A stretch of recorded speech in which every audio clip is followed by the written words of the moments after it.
Bueno, entonces, cuando hablamos ya de la telefisioterapia, tenemos que tener ciertos pasos y ciertas cosas a considerar. Pero primero quiero saber, ¿hasta ahí alguna consulta, alguna duda de las personas que están presentes? Ahí veo en el chat. Eh, ¿Alguna consulta hasta ahí? ¿Sí? Si no, para ir avanzando. Listo. Entonces, primero tenemos que comenzar a pensar en el triaje.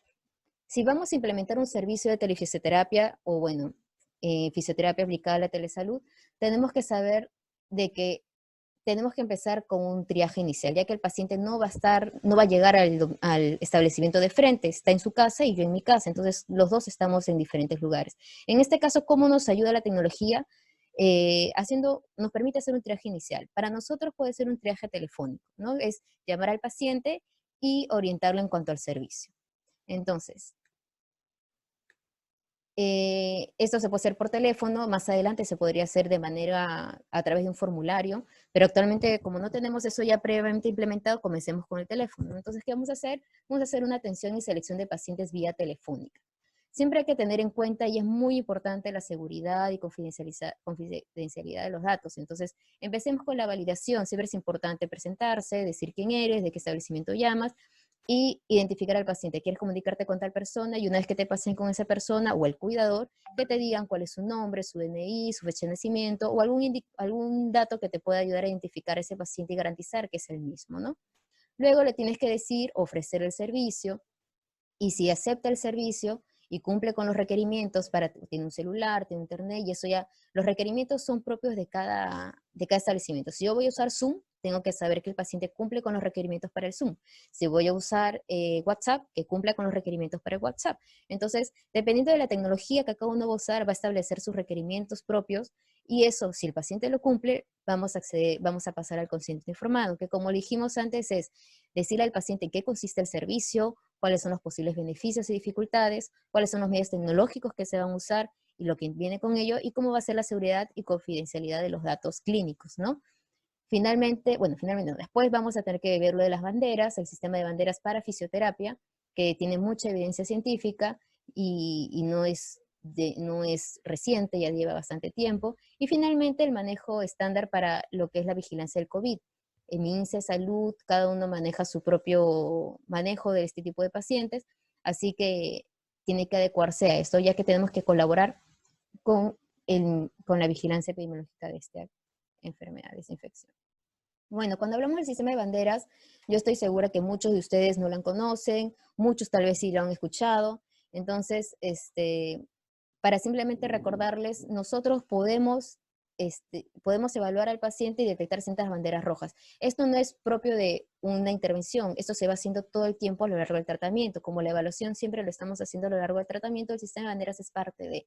Entonces, si tenemos una llama inicial, primero tenemos que saber que si tal vez no ha tenido otra enfermedad, una recaída, un accidente, un deterioro de su salud, porque si tiene estos problemas que no nos van a permitir aplicar un tratamiento de terapia física, identificamos estas banderas rojas, tenemos que derivar al paciente, al profesional competente, en este caso los médicos. Según el sistema de salud actual, sabemos que nosotros derivamos de frente al médico rehabilitador.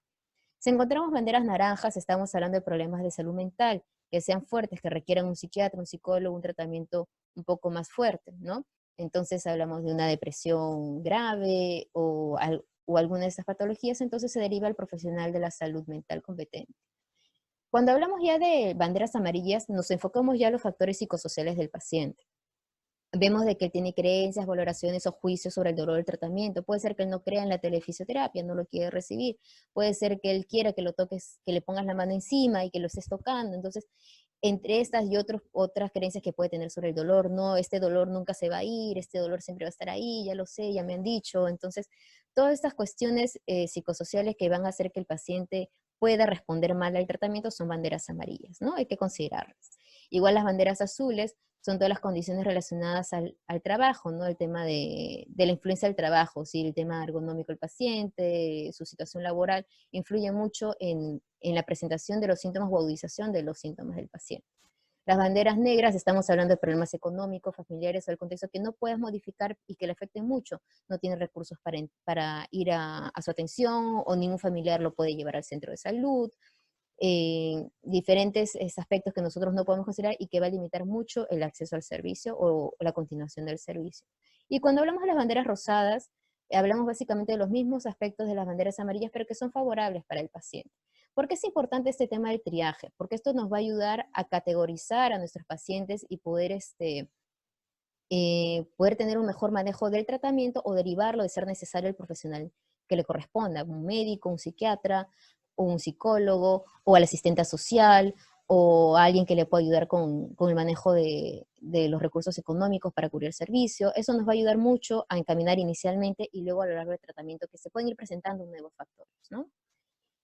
El objetivo al final de este triaje es informar al paciente sobre el servicio, derivarlo si es necesario, asignarle lo que es el telemonitoreo o el teletratamiento. Hablamos de telemonitoreo en este caso, si es que va a ser por llamada telefónica especialmente, si no vamos a generar ningún tipo de plan de tratamiento, y teletratamiento si ya vamos a hacer una videollamada en sí, con una evaluación y un plan.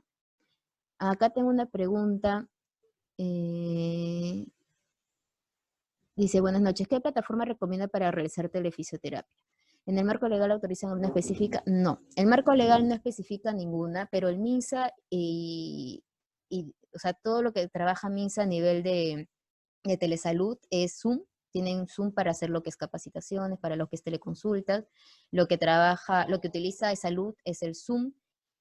Recordemos que estas plataformas tienen un costo. Yo les recomiendo Doxy.me, la vez pasada lo compartí, es una plataforma gratuita, sobre todo si quieres hacer práctica particular, ¿no? Está en inglés, pero te da un consultorio privado virtual. Entonces, tú generas gratuitamente un consultorio virtual y ya después al final les puedo compartir, es Doxy.me, doxy.me.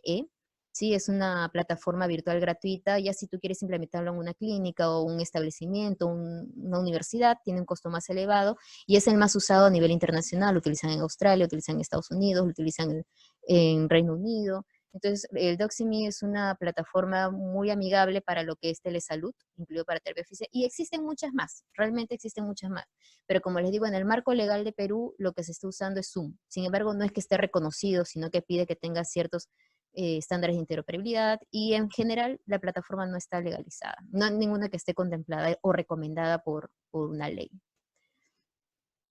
Para continuar, bueno, y finalmente, ¿por qué tenemos que empezar a hacer el triaje y documentar el triaje con estos conceptos?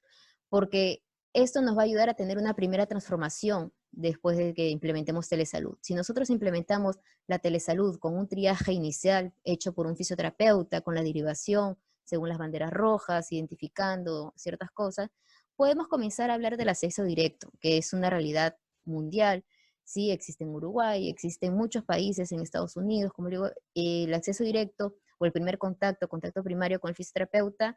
Lo único que tenemos que hacer en Perú y lo que nos han dicho la correspondiente autoridad a cada uno de los establecimientos es que necesitamos evidenciar su costo efectividad, ¿no? Si nosotros demostramos de que es costo efectivo, de que no genera daño al paciente y reduce los tiempos en cuanto al flujo de la atención, etcétera, etcétera, si lo demostramos con evidencia científica, tranquilamente esto se puede implementar, ¿no? Mientras no haya evidencia, no podemos hacer algo que no tenga respaldo, ¿no?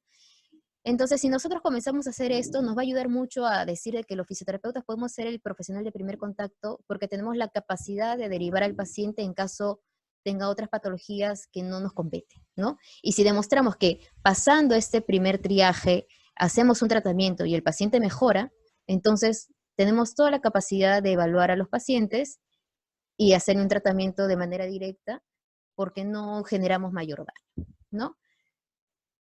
Y en el futuro estamos hablando de la inteligencia artificial. ¿Qué significa? Que de acá en un futuro el triaje ya no lo vamos a hacer nosotros, no lo va a hacer una enfermera, lo va a hacer una computadora.